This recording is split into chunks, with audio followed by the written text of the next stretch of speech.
अस्सलाम वालेकुम students, welcome to national chemistry talent contest. हम अब केमिस्ट्री ऑफ बेंजीन का पार्ट बी पढ़ेंगे। पार्ट ए हमने पिछले लेक्चर में पढ़ा था, जिसमें हमने बेंजीन के जो इलेक्ट्रोफिलिक एरोमेटिक सब्स्टिट्यूशन रिएक्शंस हैं उनको देखा था। ब्रोमिनेशन, नाइट्रेशन, सल्फोनेशन और फ्रेडरक्राफ्ट एल्काइलेशन, एसाइलेशन और बहुत सारे कॉन्सेप्ट्स डिस्कस किए थे इस लेक्चर के दौरान।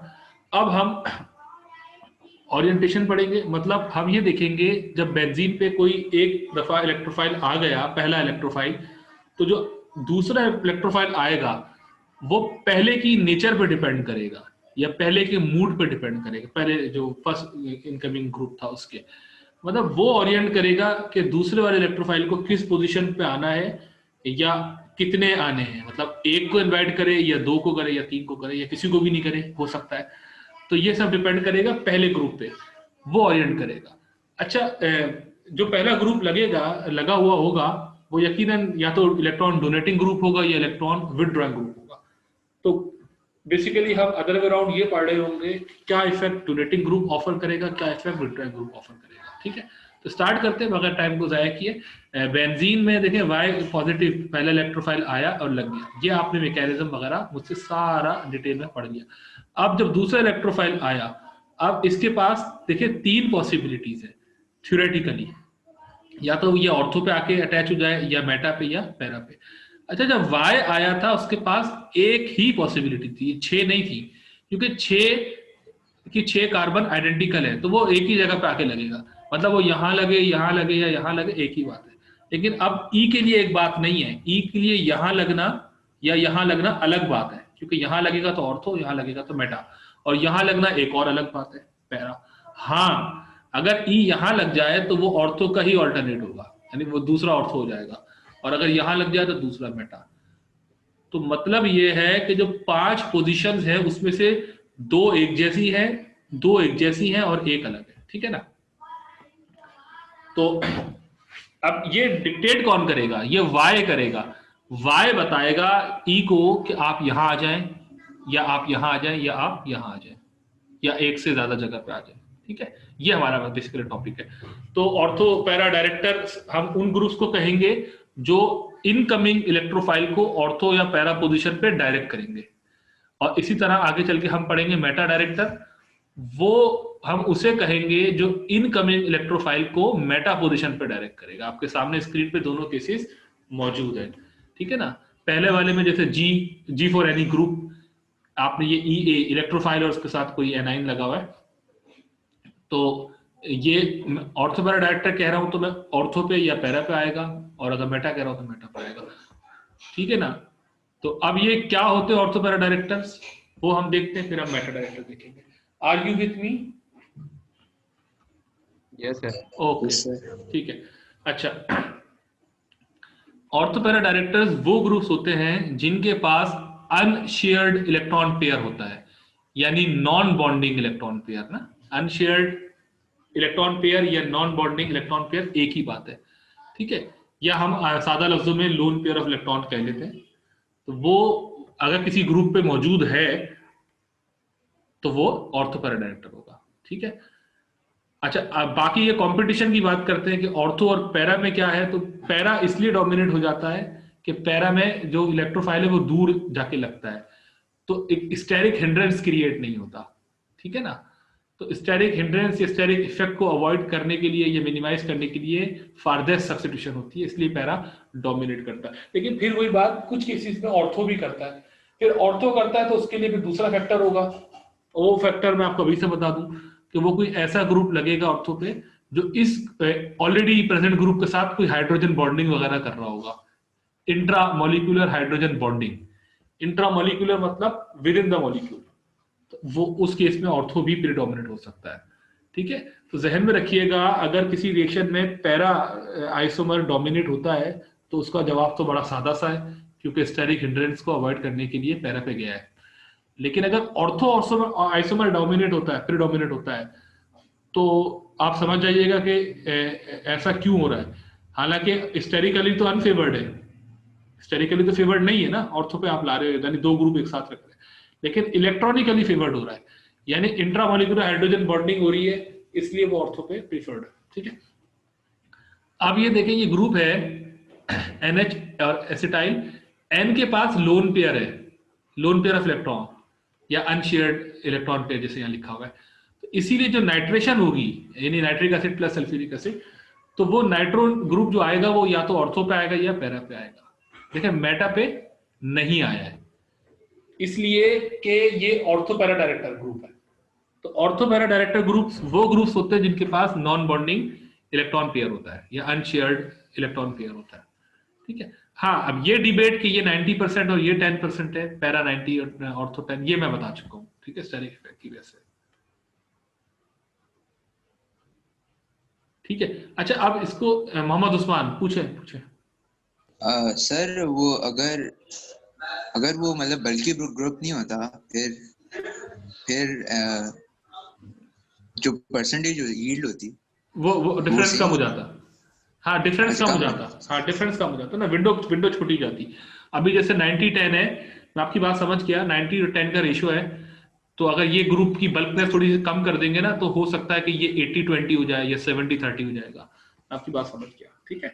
और मैंने आपको उस दिन भी बताया था, आप सबको इन जनरल, कि यील्ड बहुत अच्छी गाइड जरूर होती है, लेकिन इसको बहुत लिटरल ना लें। और आप यील्ड, जाहिर सी बात है, मेमोराइज भी नहीं कर सकते, मैं भी नहीं कर सकता, और यील्ड प्रिडिक्ट भी नहीं कर सकते as such, to be very honest.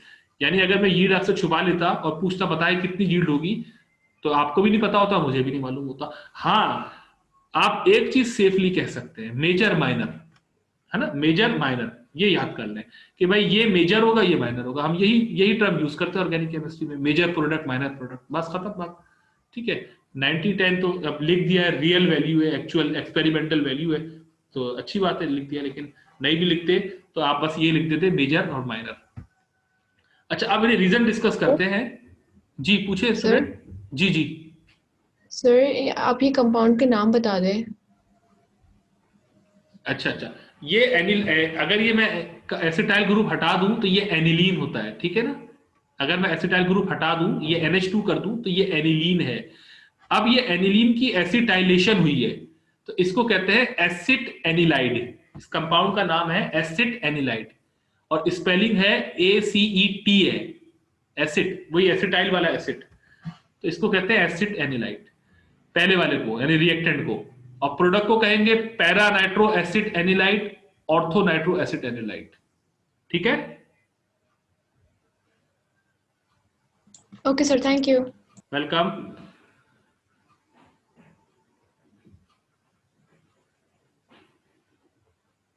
बल्कि एक में कंपाउंड मुझे याद आ रहा है, आपने सुना होगा पैरासिटामोल, जो ड्रग होती है, पेन किलर जो होता है ना, मेडिसिन जो होती है, पैरासिटामोल जो है वो होती है पैरा एसिड अमीनोफिनोल। ठीक है। तो ये रहा एसिड, ये रहा अमीनो, इसकी पैरा पे OH लगता है तो फिनोल कहलाएगा, यानी ये ग्रुप। तो यहां अगर आप OH लगा देंगे तो ये पैरासिटामोल हो जाएगा, पैरा एसिड अमीनोफिनोल, पैरासिटामोल, जो पेन किलर होती है, एनाल्जेसिक। अच्छा खैर, हम ये रीजन डिस्कस करते हैं। ये देखें, ये तो अभी रटने वाली बात हो गई कि अगर लोन पेयर ऑफ इलेक्ट्रॉन मौजूद है तो ऑर्थो पैरा डायरेक्टर होगा, लेकिन क्यों होगा, अब रीजन डिस्कस करते हैं। अभी जरा तवज्जो से सुनिएगा, एक दफा फिर बता दें, आपको मेरी स्क्रीन नजर आ रही है और मेरी आवाज आ रही है आपको? Okay, now start focusing again. हमने सिंपल कोई इलेक्ट्रॉन डोनेटिंग ग्रुप ले लिया, जैसे कि एनिलीन, ये है अमीनो ग्रुप। ठीक है।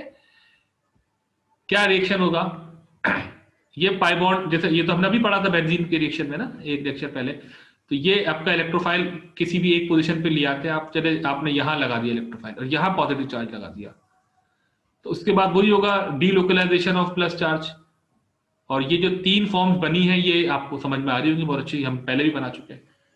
अच्छा, अब इधर एक चौथी भी बन सकती है, वो बेंजीन वाले केस में पॉसिबल नहीं था, क्योंकि वो सिर्फ बेंजीन था। यहाँ पे ऊपर इलेक्ट्रॉन डोनेटिंग ग्रुप लगा हुआ है, अमीनो ग्रुप, वो लोन पेयर अगर यहां कोलैप्स कराए अपने, तो ये डबल बॉन्ड यहां आ सकता है और एन पे प्लस चार्ज आ सकता है। क्या ख्याल है?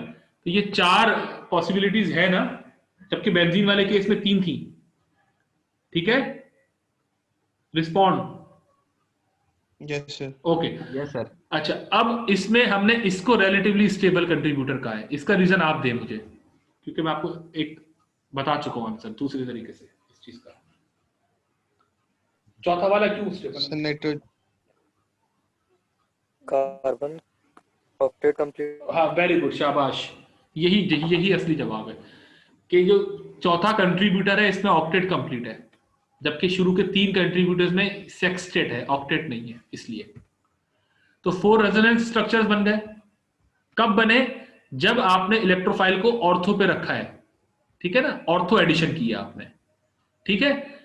अब अगर आपको ये समझ में आ गया है तो आप अगला करते हैं, पैरा एडिशन करते हैं। अज्यूम करें कि इलेक्ट्रोफाइल पैरा पे आता है, ठीक है, मैं बारी बारी ऑर्थो पे भी कराऊंगा, मेटा पे भी कराऊंगा, पैरा पे भी कराऊंगा और मेटा पे भी कराऊंगा। अच्छा, आपने अगर आप पैरा करा तो इलेक्ट्रोफाइल यहां आ जाएगा पैरा पोजीशन पे, तो प्लस चार्ज यहां आएगा। अब आप डी लोकलाइजेशन खेल रहे, पाई बॉन्ड यहां आएगा तो प्लस चार्ज इधर आ जाएगा, फिर पाई बॉन्ड, फिर ये लोन पेयर इधर कोलैप्स करता है तो आपके पास ये न्यूट्रलाइज हो जाएगा, और फिर ये अगर यहां मूव कर जाए तो आपके पास यहां प्लस चार्ज आ जाएगा। तो वही दोबारा वही बात, 4 कंट्रीब्यूटर फिर बन गए। और इसमें भी सबसे ज्यादा स्टेबल कौन सा हुआ? तीसरा या चौथा या पहला या दूसरा? थर्ड वाला। वेरी गुड, शाबाश। तो ये भी 4 रेजोनेंस स्ट्रक्चर देता है। तो यानी दोनों अच्छे हैं, यानी ऑर्थो भी अच्छा है और पैरा भी अच्छा है, ठीक है ना, दोनों बराबर की बात हो गई ना। Very good. अब करते हैं मेटा। अब आपको रीजन समझ में आ जाएगा कि मेटा क्यों अच्छा नहीं है जब डोनेटिंग ग्रुप लगाओ तो। स्टार्ट करते हैं। इलेक्ट्रोफाइल आपने मेटा पे जोड़ दिया तो ऑर्थो पे प्लस चार्ज आएगा। अब इस प्लस चार्ज को डीलोकलाइज करेंगे तो एक फॉर्म आपकी ये बनेगी, दूसरी फॉर्म आपकी ये बनेगी, ठीक है, एंड दैट्स इट। बस अब आप मजीद कुछ नहीं कर सकते, आपके सामने स्क्रीन पे मौजूद है। तो you have 3 resonating forms, not the 4। अब आप मुझे बताइए, एक रूट से 4 रेजोनेटिंग फॉर्म्स बन रही है, एक रूट से 3 रेजोनेटिंग फॉर्म्स बन रही है, क्या बेहतर है? 4 resonating 4 forms. रेजोनेटिंग फॉर्म, ठीक है। तो यही बात यहां लिखी है, 4 reasonable resonance structures can be drawn for the orthopara addition versus only 3 for the meta addition, ठीक है। और इसके अलावा ये भी लिखा हुआ है कि एक एक्स्ट्रा रेजोनेटिंग फॉर्म भी दोनों में बनी थी, वही वाली जिसमें नाइट्रोजन पे ये वाली नाइट्रोजन पे प्लस चार्ज था, यानी ऑक्टेट आपका कंप्लीट था। तो इस वजह से ये आपका जब रिंग पे डोनेटिंग ग्रुप लगा होगा, electron donating group, electron donating से मतलब होता है ऐसा ग्रुप जो इलेक्ट्रॉन डेंसिटी रिंग को दे, लोन पेयर अपना नीचे कोलैप्स करवाए, जैसे किया था एनिलीन में नाइट्रोजन ने जब उसने ऑक्टेट कंप्लीट करवाया था किसी एक कंट्रीब्यूटर का, तो वो बेहतर होता है। तो आपसे अगर, और इसका भी शॉर्टकट याद करने का यही है कि अगर बेंजीन पे कोई ऐसा हेटेरो एटम लगा दे जिसपे लोन पेयर इलेक्ट्रॉन मौजूद हो, तो वो डोनेटिंग इलेक्ट्रॉन डोनेटिंग ग्रुप वो फिर आपका ऑर्थोपैरा डायरेक्टर होगा, ठीक है। तो ये जितनी सारा टेक्स्ट लिखा हुआ है आप पढ़ भी सकते हैं, और बाद में वीडियो जब मैं अपलोड करूंगा जब भी आप देख लीजिएगा। अच्छा,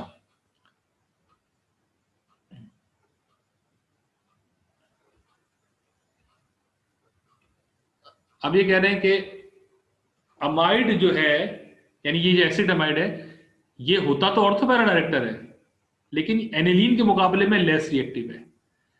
और इसका रीजन सीधा सा है, एनिलीन के पास NH2 था रिंग पे, तो वो नीचे इलेक्ट्रॉन डेंसिटी दे रहा था, लेकिन एसिड एनालाइड में इलेक्ट्रॉन डेंसिटी पुल भी होगी कार्बोनाइल की तरफ, यहां खींचेगी, ठीक है, जिसकी वजह से रिंग की जो इलेक्ट्रॉन डेंसिटी है बेंजीन रिंग की, वो इतनी अच्छी नहीं होगी जितनी एनिलीन की थी, क्योंकि कुछ पोर्शन इलेक्ट्रॉन डेंसिटी का इसको ऊपर भी देना पड़ जाएगा फॉर द टाइम बीइंग।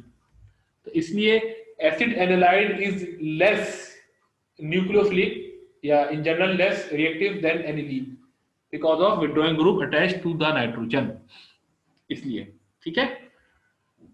अच्छा, अब यही बात हेलोजेंस के लिए भी लगा दें, जो अभी अभी आपने एनिलीन के लिए लगाई है, कि हेलोजेंस जो होते हैं यानी फ्लोरो, क्लोरो, ब्रोमो, आयोडो, अगर आप रिंग पे लगाते हैं तो ये भी ऑर्थोपैरा डायरेक्टर्स होते हैं, क्योंकि ये इलेक्ट्रॉन डेंसिटी जो है रिंग को दे सकते हैं।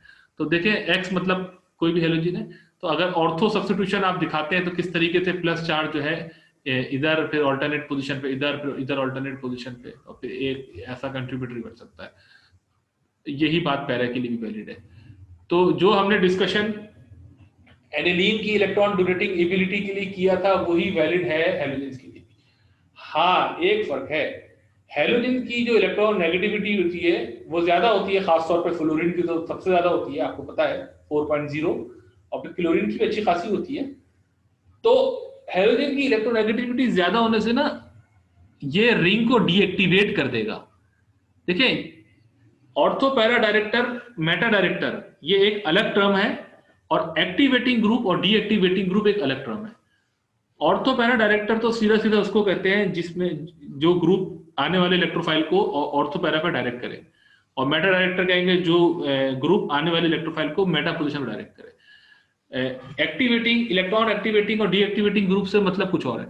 वो ये कहता है कि अगर रिंग की डेंसिटी बढ़ जाए, इलेक्ट्रॉन डेंसिटी, तो इलेक्ट्रॉन डोनेटिंग ग्रुप लगा इसका मतलब है, और अगर डेंसिटी खिंच जाए, पुल हो जाए, कोई ग्रुप अपनी तरफ ले जाए डेंसिटी, तो रिंग में इतनी न्यूक्लियोफिलिक पावर नहीं रहती। अच्छा, अमूमन जो ऑर्थो पैरा डायरेक्टर्स होते हैं वही इलेक्ट्रॉन डोनेटिंग ग्रुप्स भी होते हैं, इलेक्ट्रॉन एक्टिवेटिंग भी होते हैं, सॉरी, यानी एक्टिवेटिंग ग्रुप्स भी होते हैं। अमूमन ऐसी होता है, जैसे एनिलीन का केस था, एनिलीन आपका ऑर्थो पैरा डायरेक्टर भी है और एक्टिवेटिंग ग्रुप भी है। लेकिन हेलोजन में उल्टा है, हेलोजन होता तो ऑर्थो पैरा डायरेक्टर है लेकिन डीएक्टिवेटिंग होता है क्योंकि उसकी इलेक्ट्रोनेगेटिविटी ज्यादा होती है, इसलिए। और अभी हम थोड़ी देर में पढ़ेंगे जो मेटा डायरेक्टर्स होते हैं ना, वो होते ही डीएक्टिवेटिंग है, यानी वो एक्टिवेटिंग होते ही नहीं है। ठीक है, ये समरी आएगी बाद में। ठीक है, तो ये बात जो अभी हमने एनिलीन की सब्स्टिट्यूशन के लिए पढ़ी थी, ऑर्थो पैरा डायरेक्टर, और बाद में हेलोजेंस के लिए, वही यहां पर भी एप्लीकेबल है एल्काइल ग्रुप्स के लिए। तो एल्काइल ग्रुप्स भी ऑर्थो पैरा डायरेक्टर होते हैं, हालांकि एल्काइल ग्रुप्स में आपके पास लोन पेयर ऑफ इलेक्ट्रॉन नहीं होता, जिस तरह नाइट्रोजन में था या हेलोजन में था, फिर भी वो ऑर्थो पैरा डायरेक्टर होता है। और इसका रीजन यही है कि जब सब्स्टिट्यूशन ऑर्थो पे करते हैं तो आपको ये रेजोनेटिव फॉर्म मिलती है, पैरा पे ये मिलती है, मेटा पे ये मिलती है।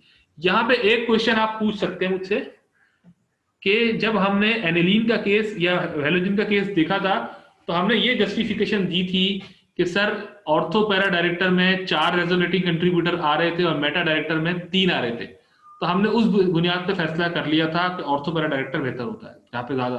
लेकिन यहाँ पे मेटा में भी 4 आ रहे हैं, तो यहाँ पर हम कैसे कह सकते हैं कि ये एल्काइल ऑर्थो पैरा डायरेक्टर होता है, मेटा नहीं होता? क्या रीजन, किस तरह जस्टिफाई करेंगे आप एल्काइल का ऑर्थो पैरा डायरेक्टर होने पे?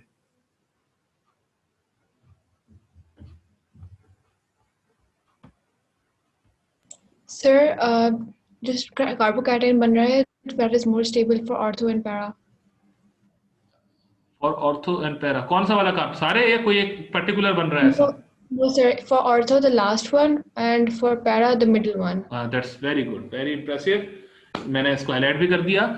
आप कहना चाह रही हैं, बिल्कुल सही कह रही हैं आप, कि ऑर्थो में वन ऑफ द कंट्रीब्यूटर बहुत ज्यादा स्टेबल है, क्योंकि ये आपका सेकेंडरी है, ये भी सेकेंडरी है, ये टर्शरी है, और साथ में एलाइल भी है, मतलब कॉन्जुगेशन में भी इन्वॉल्व है, तो ये रेजोनेंस की जो कंट्रीब्यूशन है बहुत हाई जाएगी। जबकि अनफॉर्चुनेटली हमारे पास मेटा के केस में कोई भी टर्शरी नहीं मिल रहा आपको, तो ये रीजन है। ठीक है, तो ये सारे रीजन आपको समझ में आने चाहिए कि अमीनो लगा है या हाइड्रोक्सी लगा, जो नहीं दिखाया मैंने, या हेलो लगा है, तो उसमें ऑर्थो पैरा डायरेक्टर इसलिए है कि वो 4 रेजोनेटिंग फॉर्म्स दे रहे हैं ऑर्थो पैरा डायरेक्शन के वक्त, और मेटा के वक्त 3 दे रहे थे।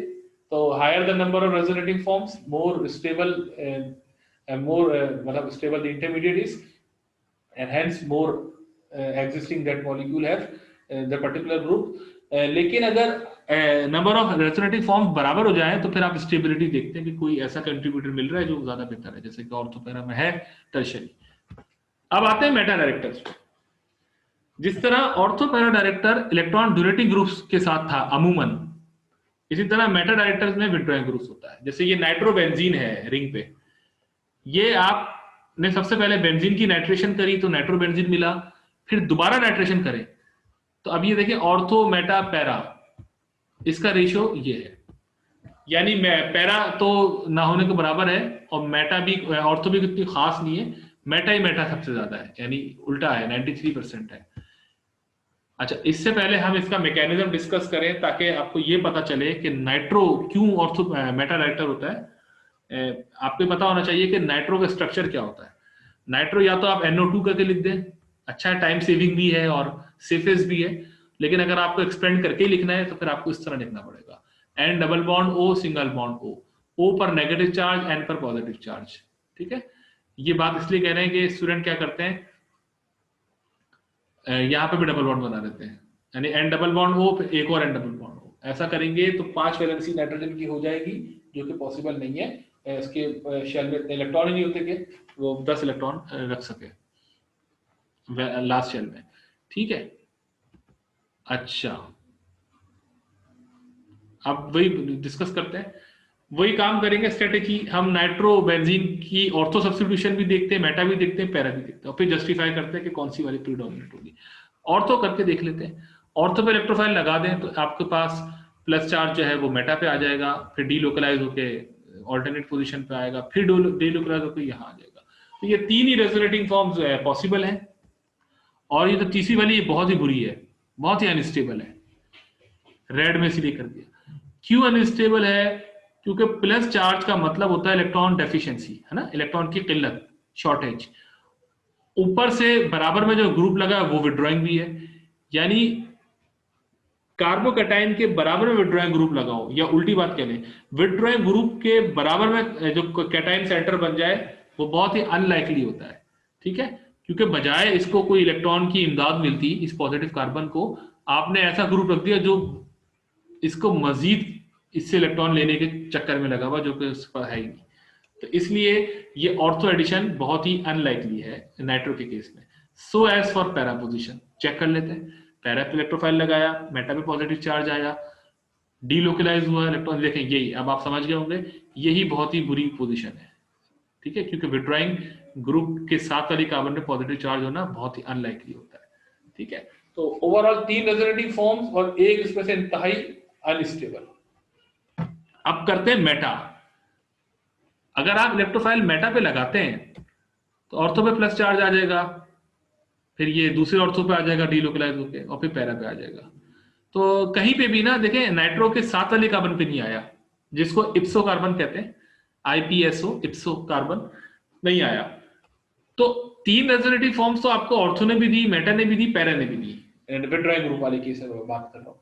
लेकिन मेटा वाला इसलिए बेहतर है निस्बतन कि बहरहाल कोई अनलाइकली, कोई अनस्टेबल सा आपको रेजोनेंस नहीं मिली है निस्बतन, कंपैरेटिवली, इसलिए मेटा बेहतर है। इसलिए मेटा सब्स्टिट्यूशन बेहतर है विड्रॉइंग ग्रुप के लिए। यही जो बात मैंने कही सारी यहां लिखी हुई है।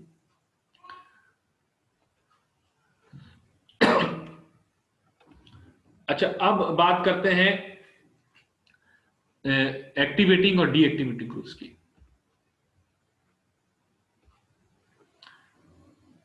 अगर कोई इलेक्ट्रॉन रिलीजिंग ग्रुप है, यानी इलेक्ट्रॉन डोनेटिंग ग्रुप है, जैसे कि अमीनो, हाइड्रोक्सी या एल्काइल, तो रिंग में इलेक्ट्रॉन डेंसिटी देगा, जिसकी वजह से आपका बेंजीन अच्छा मजीद न्यूक्लियोफिलिक हो जाएगा।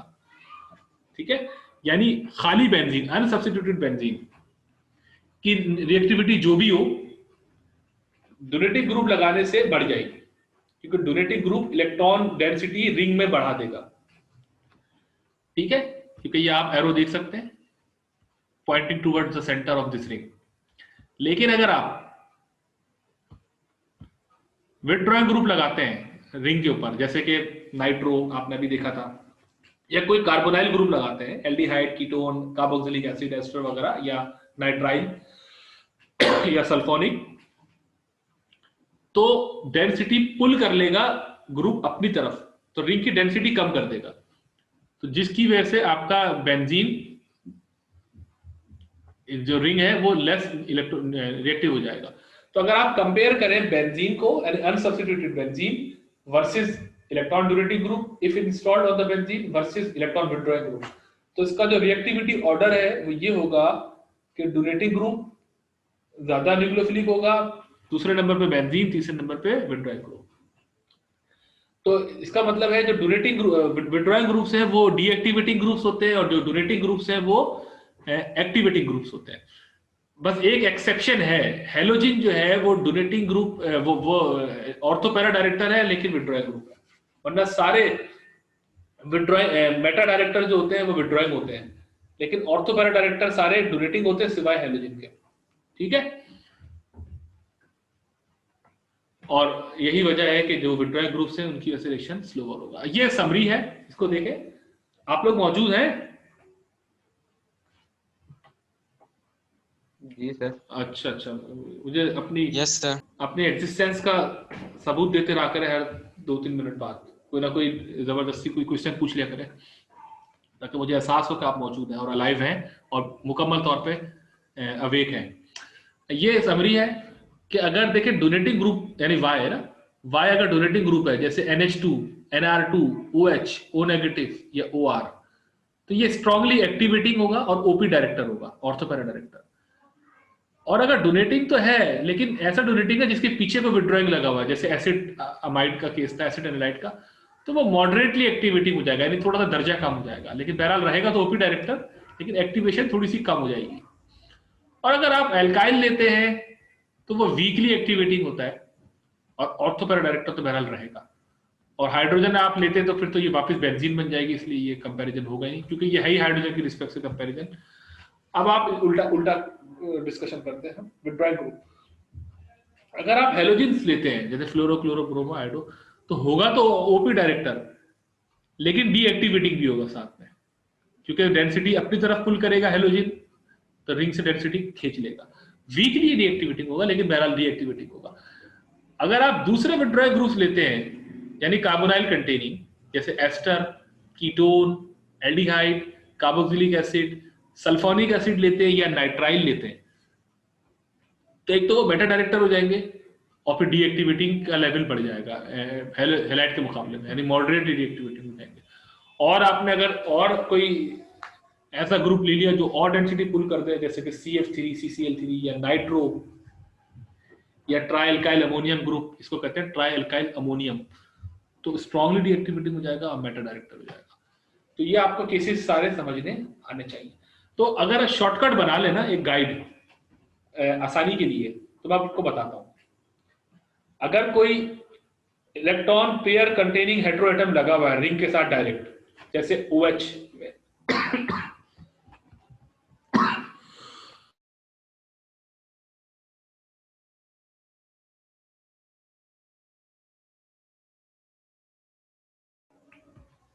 जैसे OH में O लगा हुआ है, NH2 में N लगा हुआ है, तो फिर वो ऑर्थोपैरा डायरेक्टर होते हैं। और अगर कोई विड्रॉइंग ग्रुप जैसे कि कोई कार्बोनाइल है, यानी कोई पाई बॉन्ड कंटेनिंग ग्रुप है, कार्बोनाइल बहुत जनरल टर्म है, उसमें ये सारे आ जाएंगे शुरू के 3-4, या सल्फर डबल बॉन्ड ऑक्सीजन है, या C डबल बॉन्ड नाइट्रोजन, या C ट्रिपल बॉन्ड नाइट्रोजन है, यानी कोई पाई बॉन्ड है, तो वो विड्रॉइंग ग्रुप होता है और वो मेटा डायरेक्टर होता है। ठीक है, ये बात थी इसकी। ओके स्टूडेंट्स, तो ये हमने समरी देख ली एक्टिवेटिंग ग्रुप्स की और डीएक्टिवेटिंग ग्रुप्स की, या डोनेटिंग और विड्रॉइंग ग्रुप्स की। कल हम यहां से कंटिन्यू करेंगे, आज ये लेक्चर कवर नहीं हो पाएगा। तो आप लोगों को कोई क्यूरी है, अब तक कोई क्वेश्चन है इस रिएक्शन से मुतालिक जो हमने आज पढ़ा, तो आप पूछ सकते हैं मुझसे। Excuse me, sir. जी excused. Sir, I wanted to ask कि इसी वजह से क्लोरोबेंजीन को हाइड्रोजनेट करना ज़्यादा आसान होता है बेंजीन से? फ्लोरोबेंजीन को हाइड्रोजनेट करना ज्यादा आसान होता है बेंजीन से। ये आपने कहाँ पढ़ा? ये फैक्ट कहाँ पढ़ा है? सर मेरे पास पेपर्स में था, तो वो हाइड्रोजनेट हो रहा था, जबकि बेंजीन अगर रिंग वैसे हो तो हाइड्रोजनेट नहीं होता। अच्छा, आप ये कहना चाह रही हैं कि फ्लोरोबेंजीन जो हाइड्रोजनेट हो रहा होगा तो फिर क्लोरोबेंजीन तो क्लोरोसाइक्लोहेक्सेन बन रहा होगा यकीनन। Yes sir. तो आप ये कह रही हैं कि वो आसानी से हो जाता है हाइड्रोजनेट, मतलब आपने ऐसा पढ़ा क्लोरोबेंजीन। सर क्योंकि वो रिएक्शन कंडीशंस बहुत एल्कीन के थे और फिर वो हाइड्रोजनेट हो रहा था उस वजह से। अच्छा, देखिए ऐसा मैंने नहीं पढ़ा कि क्लोरोबेंजीन अपने डोनेटिव विड्रॉइंग ग्रुप की वजह से आसानी से हाइड्रोजनेट होता है एज कम्पेयर टू बेंजीन। क्योंकि मैं आपको बात बताऊं, हाइड्रोजनेशन का जो अमल होता है ना प्रोसेस, वो पोलर मैकेनिज्म होता ही नहीं है। देखिए मैकेनिज्म ना 3 किस्म के होते हैं, याद रखिएगा मेरी बात। एक होता है पोलर मैकेनिज्म, जिसको आयनिक मैकेनिज्म भी कहते हैं। एक होता है रेडिकल मैकेनिज्म, जिसको फ्री रेडिकल मैकेनिज्म भी कहते हैं। एक होता है पेरीसाइक्लिक, ठीक है, यानी कंसर्टेड। 3 किस्म के मैकेनिज्म होते हैं और कोई किसी एक स्टेप पे एक ही फॉलो होता है, एक साथ 2 या 3 फॉलो नहीं होते। हाँ, किसी पूरे एक रिएक्शन के अंदर एक से ज्यादा स्टेप वो फॉलो हो सकते हैं पैटर्न, लेकिन पर्टिकुलर स्टेप पे एक ही फॉलो होता है। सबसे ज्यादा कॉमन पोलर मैकेनिज्म होता है। हमने एल्कीन के जितने भी रिएक्शंस पढ़े थे, एडिशन रिएक्शंस, वो सारे पोलर मैकेनिज्म थे। पोलर मैकेनिज्म की निशानी होती है कि उसमें इंटरमीडिएट्स बनते हैं, और ऐसे इंटरमीडिएट जिन पे कोई चार्ज होता है, चाहे वो कैटाइन हो या एनाइन हो, प्लस चार्ज हो या माइनस चार्ज हो। रेडिकल मैकेनिज्म वो होते हैं जिन पे प्लस चार्ज या माइनस चार्ज बनता ही नहीं है, यानी कोई चार्ज डेवलप ही नहीं होता, लेकिन रेडिकल जनरेट होता है इंटरमीडिएट में। दोनों में इंटरमीडिएट बनता है, एक में चार्ज इंटरमीडिएट, एक में स्पिन अनपेयर्ड इंटरमीडिएट रेडिकल वाले में। तीसरा केस होता है जिसमें रेडिकल ही नहीं बनता सिरे से, और सिर्फ ट्रांजिशन स्टेट पे ही काम चल रहा होता है। अच्छा, ट्रांजिशन स्टेट उन दो में भी होती हैं, लेकिन उनमें इंटरमीडिएट भी होता है, पोलर और रेडिकल में। पेरीसाइक्लिक में सिर्फ ट्रांजिशन स्टेट होती है। अच्छा, ये मैं इतनी सारी बात मैं क्यों बता रहा हूं, अब आते हैं काम की बात पे। जो बेंजीन की हाइड्रोजनेशन होती है, या बेंजीन को भी छोड़े, एल्कीन की जो हाइड्रोजनेशन होती है, अगर आप H2 गैस से कर रहे हैं और साथ में कोई मेटल यूज कर रहे हैं, प्लेटिनम, पैलेडियम या निकल वगैरह, तो ये पेरीसाइक्लिक मैकेनिज्म है, ये कंसर्टेड है, ये पोलर नहीं है। और चूंकि ये पोलर नहीं है, तो इसमें फिर हैलोजन की जो विड्रॉइंग एबिलिटी है क्लोरीन की, जो आप कहना चाह रही है, उसका कोई इन्फ्लुएंस नहीं होता। यानी क्लोरोबेंजीन आसानी से सैचुरेट हो रहा है, बकौल आपने कहीं पढ़ा है, और बेंजीन नहीं, इतना आसानी से नहीं हो रहा। ये रीजन, ये जस्टिफिकेशन हाइड्रोजनेशन में इस टोकन से आप अप्लाई नहीं कर सकते कि सर वो क्लोरीन चूंकि विड्रॉइंग ग्रुप रखता है, रिंग की डेंसिटी को कम कर देता है, इलेक्ट्रॉन डेंसिटी, जिसकी वजह से हाइड्रोजनेशन आसानी से हो जाती है। नहीं, हाइड्रोजनेशन का ताल्लुक तो नॉन पोलर मैकेनिज्म से, ठीक है, तो ये रीजन नहीं है। बाकी मैंने तो खाली पढ़ा भी नहीं है कि आप कह रही है कि वो आसानी से होता है, उसका कोई रीजन भी है। फिलहाल मैं इसको देख लूंगा, लेकिन वजह ये नहीं होगी, ये इस तरह की कोई वजह, मेरी समझ अंडरस्टैंडिंग यही है, ठीक है। Okay sir, thank you. Welcome. और कोई क्वेश्चन?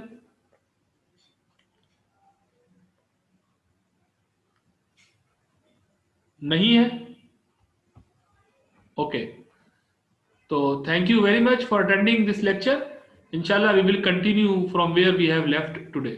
Allah Hafiz.